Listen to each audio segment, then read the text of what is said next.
Koalicioni Vlen ka reaguar pas konferencës së djeshme të liderit të BDI-s Ali Ahmeti. Në reagim, Vlen e ka cilësuar si banal ofendues dhe të padenj fjalorin që përdori Dia Ahmeti.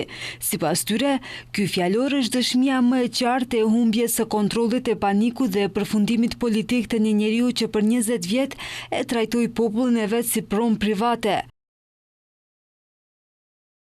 Ahmeti sot nuk flet më si lider politik, por si dikush që përfundoset në gjuhën e vet të urrejtjes, kur një njeri që ka udhëhequr për 2 dekada e quan popullin e vet nga Zimestan dhe i ofendon me 700.000 nana, atëherë çdo shqiptar e kupton se ky njeri nuk përfaqëson më askënd përveç e vetes dhe rrethit të tij të privilegjuar. Shqiptarët e maqedonisë së Veriut, si ata që votuan për Vlenin, ashtu edhe ata që votuan për AKI-n, nuk janë nga Zimestan, por janë kom krenar që të dielën e kaluar më 19 tetor dëshmoi të lartë demokratike dhe foli me vendosshmëri për ndryshim.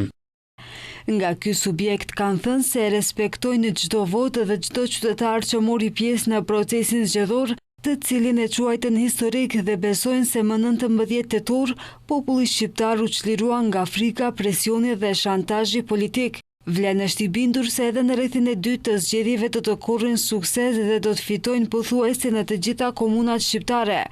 Kujtojmë se lideri i BDI-s të premten pati paraqitjen e tij të parë pas zgjedhjeve lokale.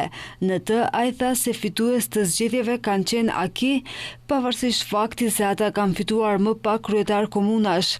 Ndërkaq Vlenin ai e quajti shoqate Gazimestanit.